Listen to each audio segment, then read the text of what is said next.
Hey, it's John from Tinderbox Arts. I'm going to be doing a little maintenance on my R1200RT today. It's a 2012 model.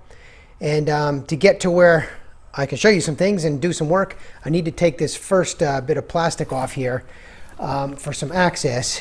Taking this plastic off, if you've never done it, is really not a big deal. There's just a whole bunch of these little Torx screws, like there's one here, there's a bunch here, and there's a few hidden ones, like there's one I'm not focused up here, like this top one you take out.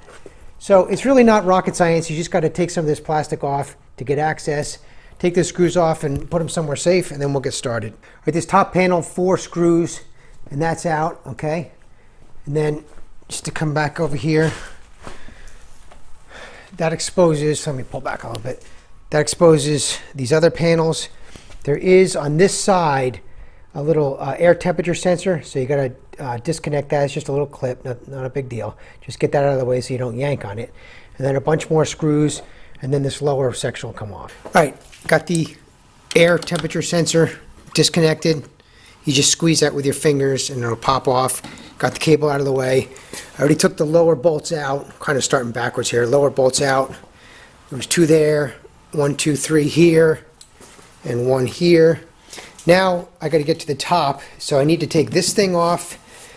All right, so there's 1, 2, 3, 4 screws, and this little top piece comes off.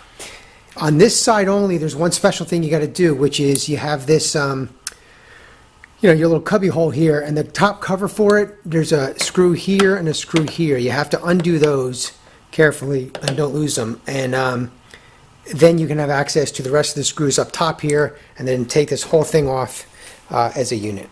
Word to the wise, I like to loosen the fill plug first, because if there's any problem with the fill plug, then you won't be able to refill it again. So I'd rather not drain it until I know the fill plug works.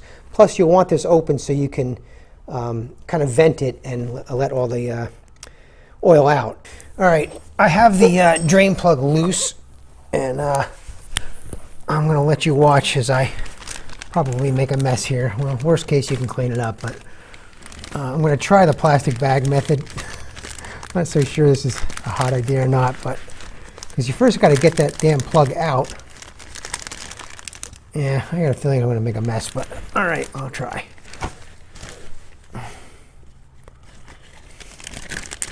I tried a funnel, but that didn't. Even if I lose this plug in the bag, it's not the end of the world. I can dig it out later, but okay, here it comes. Ready? Oh shit! All right, I lost a little. Not awful. Trouble is, you got to sit here now, and it's not the fastest draining oil in the world, but I guess this method works. Just a little bit of cleanup.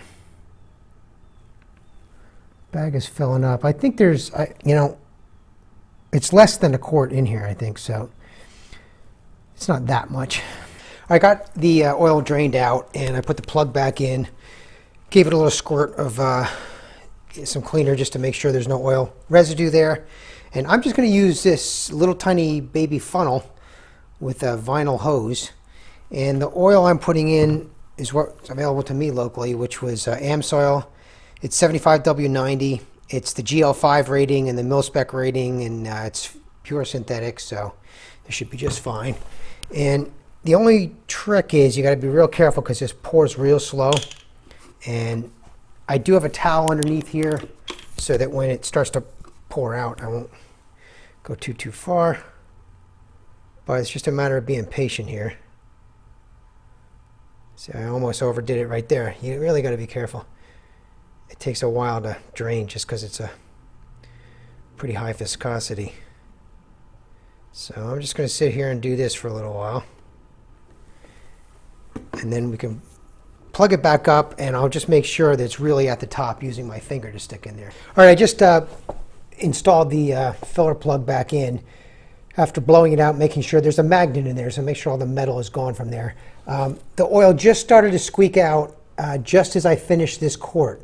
But I had already used 180 milliliters, or maybe 190 milliliters of this quart for the final drive. So it does turn out that 1 quart will do both the final drive and the gearbox.